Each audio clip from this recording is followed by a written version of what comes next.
Hello friends, welcome to our third video this week as we look at working with RStudio. In today's video, I'll be showing you how you can go about replacing missing values in a categorical variable.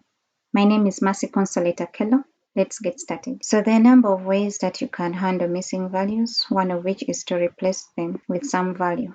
For categorical variables, most times people use the model value to replace them or some other value. So I'll be showing you how you can use some other value such as unknown to replace your missing value. Now, I make use of two functions, the mutate function and the if_else function.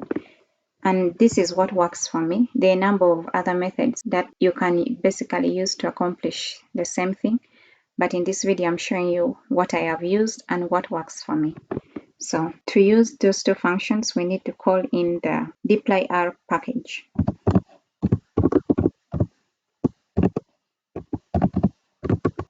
Run that. Next, have our penguins dataset. Use the pipe operator. Call the mutate function. Then within it, you pass the variable you want to have a change to. So I've used sex because sex is having 10 missing values and we want to replace that with unknown. So next, you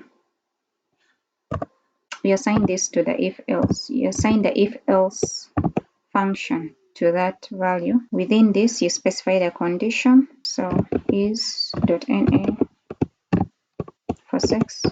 Check for missing values in sex. If you find, change that to unknown or replace that with unknown. Otherwise, leave it as sex. So we can assign this back to penguins, but in my case, I want to assign it to another variable. Let's go with peng_1. Run this. If you table this, if you table peng1 $sex, we're having the unknown values instead of NN now. However, there is this other value which is just appearing as a dot. I'll also have to replace it with unknown. So I'm just going to copy this, bring it down here, then copy that, replace it here, then change this condition, remove that bracket, then we're having our dot.